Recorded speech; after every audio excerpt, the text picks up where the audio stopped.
Hey, so I just did the tarot show and tell for the Buffy the Vampire Slayer tarot deck, so feel free to check that out if you haven't.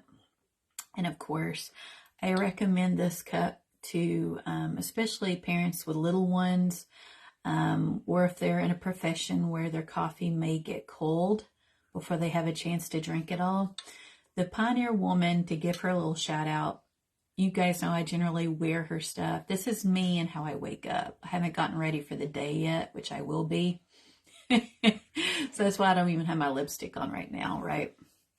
But I wanted to show you guys this cup. So if you get you one of these little mugs, you can open and close it to conserve your heat to where your beverage stays, I would say relatively hot for a little while. Not too awful long though. Then it progresses into warm, but at least you wouldn't be drinking, say, cold coffee or even tea.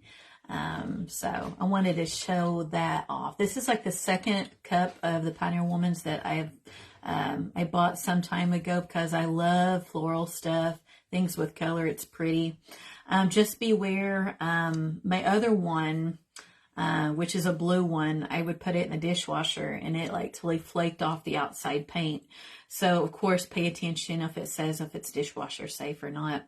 I think what happens too, I don't know if it was me or my kids who put my other one in the dishwasher, because mine are big enough now, they actually help with the dishes, which is great. That's a really plus side to having older children. But sometimes they may put my stuff in the dishwasher that doesn't need to be in there, you know. But I would recommend this especially for mothers of little kids, you know. So the good, exciting news with this tarot teaching moment is this wraps up, after today, this will wrap up the court cards for the wands. And so the really exciting aspect is our group is making quite a bit of progression. So after today, starting tomorrow, we will delve into the Suit of Swords, which to me, probably because I like for things to be a little brutal, I like to do shadow work and work on myself because I'm totally flawed and I embrace that and understand it. I like how it like throws stuff in my face, like you need to work on this. I don't necessarily need necessarily that warm energy all the time, even though it's nice when you get a spread and you feel it's like a big hug. It's kind of nice at times when it's a bit brutal and vulnerable, like the reading that Sharon gave me earlier this week when she and I read for each other. We can each attest each of our Celtic spreads. There were good things there, of course, but there were some brutal aspects too. And I ended up ordering her Oracle deck, which I can share that in our group too. If you want to do shadow work, which we're talking about the things of ourselves where we have past traumas, we internalize these things. There are things about ourselves that we don't like, for maybe lack of a better descriptor, like character flaws. This deck literally calls you out on these things. And like the card I got, which wrapped up my Celtic spread, from Sharon, was this real brutal card. I won't go into my issues on the tarot teaching moment, I promise. But it was enough to make me stop and think, yeah, I need to do my own tarot at home and journal and reflect and think about how I can take ownership of this character defect that I have and then evolve and grow as a person. So I love that a deck, it calls you on your crap. I really love that. I was really impressed by that deck. I was able to find it on Amazon. So I'm just throwing that out there, just that there is such an Oracle deck that is just like,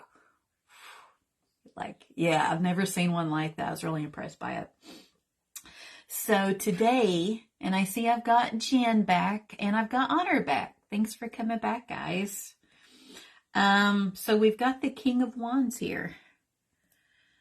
And so like I always tell people on these tarot teaching moments, I want you to observe the color use, because we're always talking in each of these about the use of color and the meanings, about what are you seeing on, say, the king's garments in this picture, okay? What's on his throne? What's his body posture? Look at his legs. Look, you know what I'm saying? Is he looking directly at us or away? and look at what is surrounding him. So with this, so I went ahead and I pulled our queen from last night because it may have been Rachel Pollack, but maybe it was another reference I read. I'm wanting to say it was Rachel, though, where she would put the cards side by side to see how the two people would look if they were sitting by each other. And so you can really see how our queen looks very comfortable. And she's sitting all the way back, in her chair. And she's looking away like she's distracted. Again, with that little black cat, very intuitive, okay? And then with our king, he's just ready to get up and moving. He is not even sitting back in that chair, So I really like that, like especially with how our queens in tarot are intuitive. And it makes sense because if you're thinking about like a stereotypical label, it's assigned to women, but I really firmly believe as men and women, we have both male and female characteristics, if that makes sense. Some have more of these stereotypical things that society assigns to us more so than others. So nobody can be fit into, say, a nice and tidy box, right? So with our king, what we're looking at here would be some different things. So with his crown, it looks like flames, okay, right here. So again, we're talking about that fire energy that we have with wands.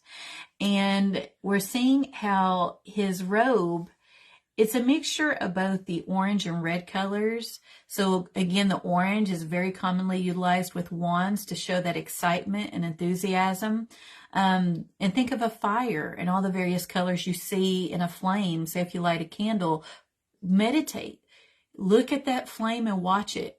Or even if you're outside and you make like a fire, especially at night, watch all the different colors that you can see within that flame.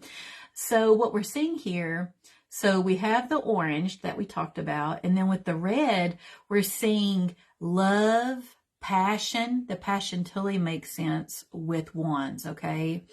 We're seeing affluence, victory. So with our king, the salamander, just like not my husband Tim, but Tim Clark, who's a new member of our group, pointed out, these are little fiery guys. The salamander is.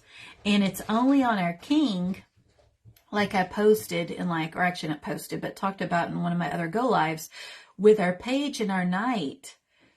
They had the page, all of his salamanders on his garment did not form a complete circle. So the tail did not go into the mouth. With the knight, we may have had one of them that made a complete circle. With our king, we have all of these are making complete contact between the head and the tail. That was intentional. And after researching it, it is meant to symbolize the infinity symbol, which, would be the figure 8, which is turned on its side, which means it's this continuous loop. It's overcoming. So fire, which is wands, is very much about overcoming obstacles. And that it's an ongoing thing. So with fire, with our king, this is somebody who is very, how do I put this? They're very influential. So for example, our king, the people that they're over for, say, a kingdom, and this is theoretically speaking, this figure has a lot of strong opinions and motivations. And in order to get people to see his point of view and to act with him, he understands to be a good leader. And again, when I say he, it could be a he or a she. Okay, so we're talking about the energy. To be a good leader, he has to be able to value and respect those people that he rules. Even though, yes, he's a ruler, he understands to have that affluence, that influence. He has to listen, value, and respect them, and to make a bit of a well-structured conversation about why it's in their best interest for them to move forward with what he wants to accomplish as a king. Whether it be inviting people into their circle or a project, or say it could be the use of the kingdom's money, theoretically. This is a very charming individual. People naturally gravitate toward them. This is a self-starter. So what we're seeing here is, again, look at the king, how he's not sitting all the way back in his throne. It looks like he's about to get up out of the chair. This is our figure who would often look at the knight and be like, wow, I wish I was as free as the knight and I could just take off whenever I wanted. But again, leadership is a burden. So he understands that his role is to be very much on this throne, ruling his kingdom and being a good, fair, loving ruler, and really containing and focusing that fiery passion to, this is an achiever. This is somebody who would want to take over, say what we see on these TV shows and movies. He would want to add to his empire. He wants to grow it, add to their kingdom, have a positive influence on their people, very full of ideas, and then having to focus that passion, which by the time we get to a king, this individual is very good at containing it and then using it for specific use, not overreacting. So, well, again, I really feel like a lot of these court cards especially touch on good leadership and what is not. So this is somebody who's going to value those around them and not say, it's because I told you to do it, you will. And the way that statement alone devalues somebody and makes them feel like less than, that is not the energy of the King of Wands. He is a good leader because he's a good listener. He is observant of the environment around him. He values the people that he works with and the people in his kingdom. And they love this character for that, because they all feel like they're on an even playing field, even though he's not even with them. He's their king, he's their ruler, but he has that influence that he understands it's more than just a title, that it's got to be earned from others. So that's really important. He is not a jealous, just kind of like our queen, or not kind of like, very much like our Queen of Wands. Not jealous of others. He doesn't covet what others have. This is a doer. So, and then here we have our little salamander. I like how he's there. Again, it's that fiery spirit. So just like the tarot cards of the day that I pulled for us this morning, the flame is very much there and present, that overall energy and excitement and enthusiasm. But it's there, it's noted, like these figures are aware that it exists and they feel it, but they keep it, they control it, and they keep it kind of like at a distance, if it makes sense. Like it's part of them, but they're not going to be reactive. So say if somebody's argumentative, disrespectful, say if their communication style is off, this figure is not going to react to it. They're going to rise above it. They're going to analyze what the person's saying and really, I would say, save that conversation and that relationship and that rapport. Again, this is the embodiment of a strong leader, because this is ideally what companies are looking for too, work-wise. A self-starter, idealistic, driven, motivated, natural leader. This is ideally who you would hope you would have as a manager, honestly. Somebody who, if you're short and say you're busting your butt at work, they're not going to be hidden away in an office. This is somebody who's going to get out of their office chair, approach you and be like, hey, I see there's a lot going on right now. What's something I can do to help you? And you love them all the more for that, because they're willing to get their hands dirty. That's the kind of leader people look for in jobs, right? So say with love, so we're looking at somebody who is a very passionate lover. I would imagine at times he can, because both him and his queen have fiery tempers, there can be arguments, but both of them can pretty well settle them because they both have that fiery energy. And this is a doer. So this is somebody that, say, if it's a new relationship, and maybe it's because it's still kind of early-ish, I'm trying to think of who that would be off a TV show or movie, but they come in and they've got like the looks going on, personality, charismatic. I guess it's kind of like, even though he turned out to be a psycho, I'm thinking of this one movie with Mark Wahlberg, Fear. That's another 90s show. Maybe I'm a bit on the reminiscent side, being I just showed that Buffy, the tarot deck. I'm thinking about all these old shows. But on there, Mark Wahlberg was a young man. Reese Witherspoon was young. She met him. And even though he was so not safe, he was good looking and charismatic and, exciting to her. Well, that's like an energy. But hopefully you meet somebody, in a mentally better place than Mark Wahlberg's character was in that movie, especially toward the end. It got really dark in that movie, right? If you've seen it. So that would be like with love, with friendships. This is somebody who's kind of like, again, that Leo energy, because that's another thing on the card too. So in addition to our salamander, we have the lion. So we have that Leo energy, and we all know and love a Leo in our lives. For me, first and foremost, in my circle of friends would be Margaret. Margaret is a force to reckon with. And she's very much that Leo personality, very smart, put together, lively personality. That is Margaret. So think of your Leo in your life. This is, again, contributes to that charisma of this individual. And they're charming. People love them. They put themselves out there very confident, So I thought that was important to bring up. And then, of course, we have some growth on the wand, which they're saying reflects the basically manifesting the various outcomes to these things that we're reviewing. If it's a current relationship, this shows either the person that you're reading for or yourself. How do I put it? Just being very much in that fiery element, maybe observing, maybe having a conversation with your significant other about, hey, I've noticed that we don't have any date days, or this isn't occurring. What are your thoughts about doing this? But again, they're not going to be trying to be disrespectful, argumentative, or hurtful.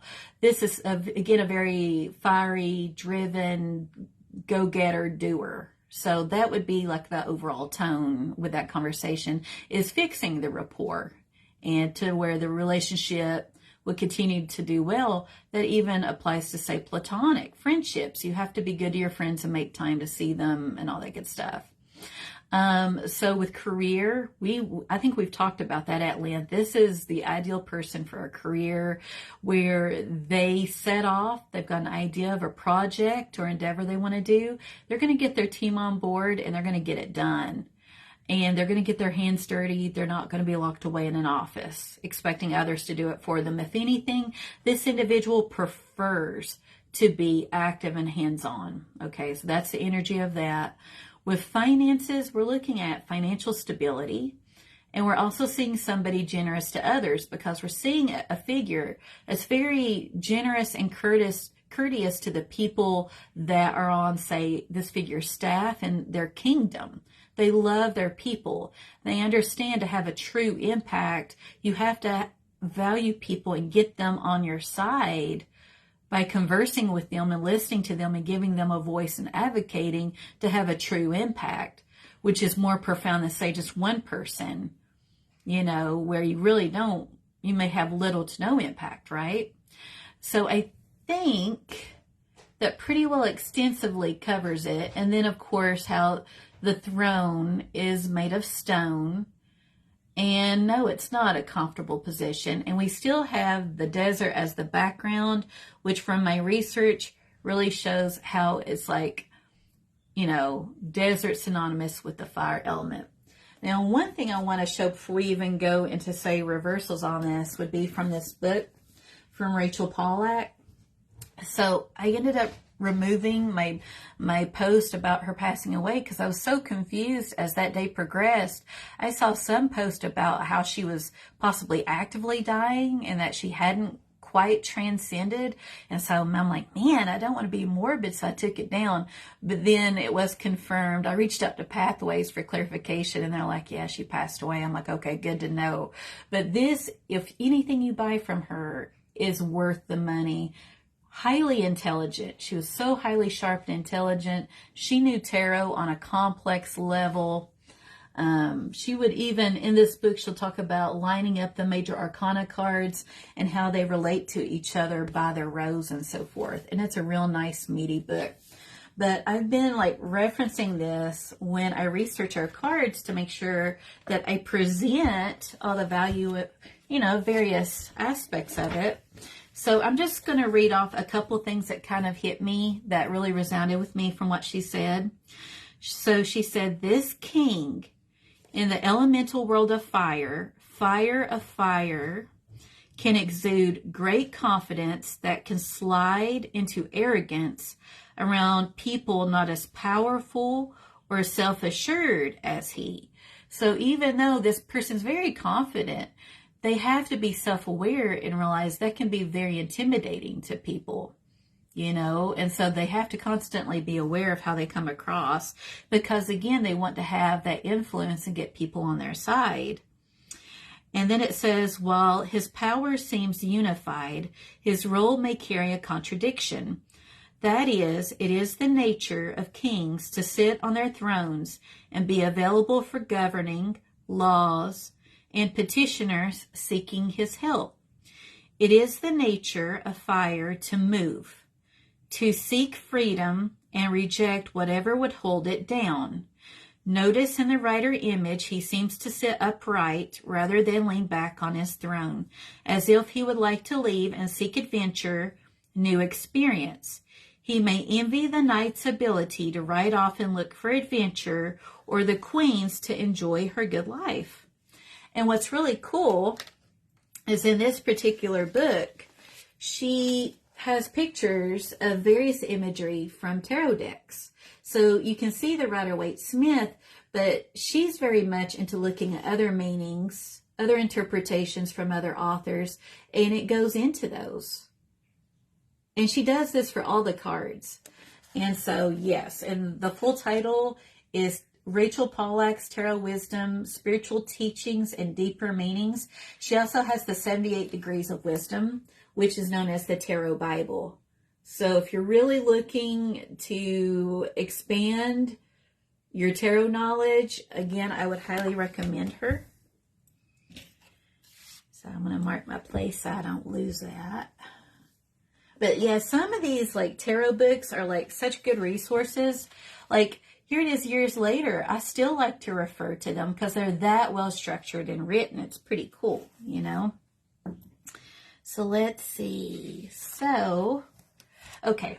So with the reversals, so we're talking, generally speaking, about the opposite of the upright meaning. So you're talking about all of those descriptors that I gave you guys with the upright energy. It's the reverse, okay? So we're looking at somebody who is not a good leader. So I want you to take a moment and think about somebody in your life. You did want to like them. You just wanted to do your job to the best of your ability, but your leader made it miserable. And think about why the leader made it miserable for your team. So this is somebody who would be seen as very egotistical. They do not feel like they need to explain themselves to people when it's a reverse energy. They look at their staff or whoever they're working with, and they're quick to say, you'll just do it because I tell you to. Or as mothers, let me get a drink of coffee. We're guilty of this too sometimes. Let me talk about it. So I think we've all had that moment with our kids where we've had a rough day with them, especially if they're into everything, they're not listening to you and so forth. And they ask you, you tell them to do something, they ask you, well, why do I need to do it? And you look at them, because you're teaching them to respect you too as their parent, and be like, because I told you to, okay? So I've actually been in this energy, especially when my kids were little. But at work, I cannot fathom treating people this way, but I've had leaders act in this way, so that's what I'm pulling from. and it made it a rough environment for everybody involved. Their team feels devalued, not listened for. They don't feel like they have a voice. They're not advocated for. If anything, projects will not be accomplished. There will be little to no outcome on them because people have no rationalization. They don't understand. One, why is this important? Secondly, do they even know what to do? You're telling them to do something. Have they had the training and knowledge to know how to execute what you're expecting of them? And how frustrating is that to put that energy onto somebody else and you essentially say ourselves, okay, or them, everybody is set up for failure with that leadership style, right? And this also leads to self-doubt. So when people, because they're thinking they're all that, we're in an egotistical frame of mind here, very pompous, a bit of a bully. This could be a bully, full of themselves. When people don't follow them, they won't admit it, but internally they're going to be thinking they're going to doubt themselves and their abilities. I'm in this position. I got it because I have this degree or whatever, this experience. Why aren't they following me? When really it's the leadership style that's off, right? So that would be the overall tone, especially with careers. So not a good thing. A lot of shadow work this person would need to do if it's in reverse. With love, this would be not valuing that friend of yours or that romantic relationship where, say, you're not really feeling the relationship. The spark might be non-existent and not being willing to repair and take ownership for what we can in our relationships to work on us and to even be respectful of whoever we're in that relationship with to repair it and then get back to that upright energy. So no, it's not going to do well without that. And with finances, we're looking at somebody, so when it's upright, even though he's generous, he's still, just like our queen, has a very good grasp of finances and how to responsibly use them. When it's upside down like this, it's somebody who does not have a grasp on their financials. Okay, this is somebody who has let their finances go in such a way and has not either found a new job to meet their financial needs, budgeted, did something to address it, and it's just not in a good place. So I thought that was interesting. Sorry, let me drink another thing here. Gives me an excuse to caffeinate. So let's see here. So I'm going to look here for our meanings to make sure that I reviewed everything like I generally do here. So for the upright meanings, we're looking at confident, containing fire / enthusiasm while listening to those around him. Okay, so again, containing it. Natural leader, visionary, daring, bold, optimistic. This is a doer. So again, leaning forward, not backward. He's wanting to get up out of that chair and do something, okay? Very capable. He wants to get his hands dirty, okay? And again, people respect and love that. So with love, it's a charismatic lover with energy. With career, accomplished, achiever, respected, a self-starter. Finances, stability, and generous to others. And then with reversals, we have impatient, bad temper, arrogant, reactive with anger and frustration. So here when it's upright, even if he feels that way, it's a very normal human emotion. He's not going to show it, okay? He's going to be like appearing calm and very in control. In reverse, not at all. Self-doubt with different circumstances, dominating, tyrant, powerless, weak leader. So that was somebody else stating that this is a weak leader when it's in reverse. So it's not just me going on about leadership. Rash, impulsive, hasty decisions, selfish, ruthless, manipulative. Toward their own ends, they could be very manipulative. With love, arrogant, bossy, control issues. Again, upright, not jealous, not controlling, very confident. Reverse, it's the opposite. Career, passive, dependent on others. Again, not a go-getter, expecting everybody else to do stuff. finances, instability, a need to seek funds, and better manage finances. And let's see here. And so with the wand, it stands for creativity and life's passion. Okay, and manifesting that. And the salamander stands for fire. So, you know, it's a little fire animal. And then lion stands for strength, which is our Leo energy. I talked about how the closed salamanders are very much representative of the infinity symbol. So instead of it being that like 8 on its side, we have a closed salamander. And it also stands for the overall drive to move through obstacles. So fire wants to break through obstacles and achieve. So I think that resonates very well with this overall energy. And let's see here. Yeah, and I think that covers what I wrote down that I want to cover with that. And now we'll look at the other cards for comparison. So if you notice here, with our king, we actually have an infinity symbol. And I've noticed that carried over on a lot of the tarot cards I'm about to show you. We have a lot of fiery energy here. You see how high that flame goes? Yet he has control over it. He understands it. He knows how to yield it to his will. Yield it to his yield. I meant yield to his will. And this is a very desolate setting. So he's in the woods, just like the Queen of Wands was.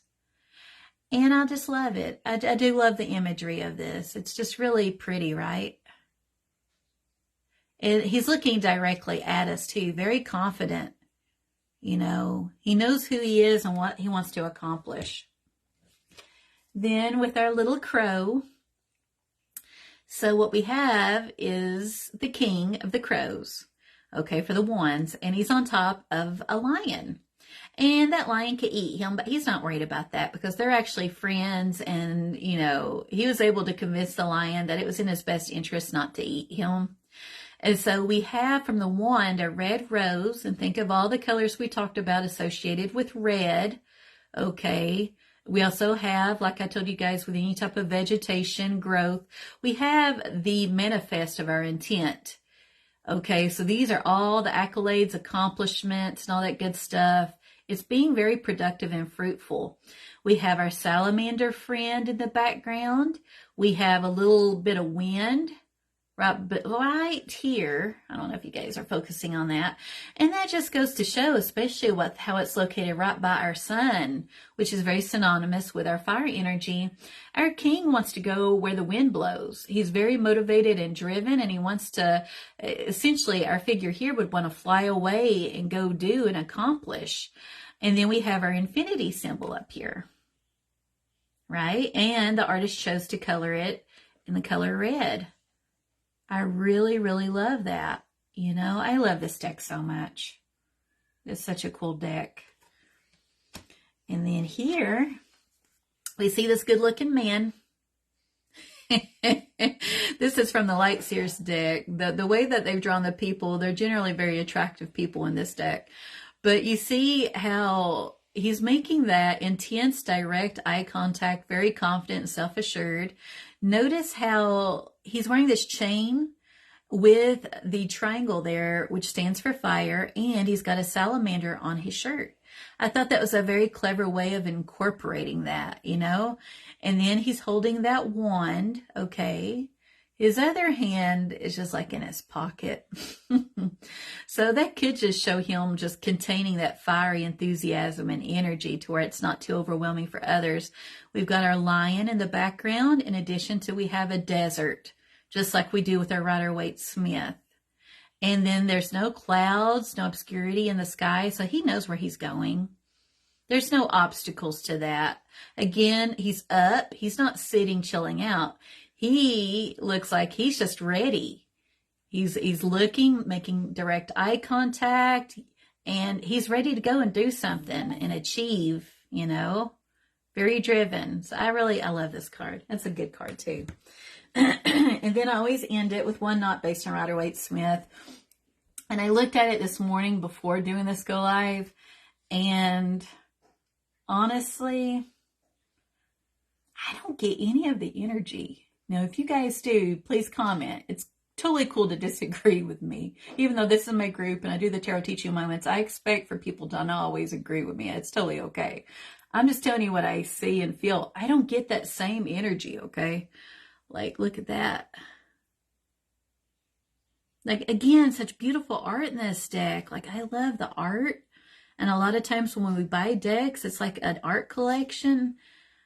I don't know. I don't know. I don't really know what I feel when I see this, you know, other than that mouse in a bad position because birds poop. that's, that's what I see. I'm like, I don't know. I don't know the significance between the two of these. So honestly, especially since I've started like using this deck, which is the Hush Tarot, for these tarot teaching moments, I don't know. Like I love it for the imagery, but it doesn't resonate with me. I'm learning that more and more. And I actually use this deck to do a New Year's reading on myself, you know, because it's one of my New Year traditions to do a spread and reflect. But man, you know, that's why you got to research your decks, guys, you know. So that wraps us up on the King of Wands for a tarot teaching moment today. And then so tomorrow we'll start with the Swords, which I'm really excited about starting something new with you guys. And of course, you know, I'm working tonight from 5 to 10 with Kyle and Sharon at the Grand Slam. So if you don't really want to do dishes and you want to get some food and it's affordable and it's good, I eat there while I'm there, I would say go check it out. And then at least pop in and say hi to me. Consider getting a reading. Because it's always a fun thing. When I read for people, it's a fun energy and all that good stuff. And generally, we obtain a lot of insight. So these things, it's really cool. I even enjoy other people reading for me because I gain a different perspective, especially if it's something I'm not even aware of about myself. And it's like somebody else is kind of like a mirror. They may show you something that you didn't even see, which is why they even say, even seasoned readers, it's good to have somebody else read for you sometimes. So I think that wraps us up for today. And I love you guys. And I think it was raining earlier, so hopefully the rain has stopped here if you're in the area. And yeah, I think it'll do it. I'll talk to you later. Bye.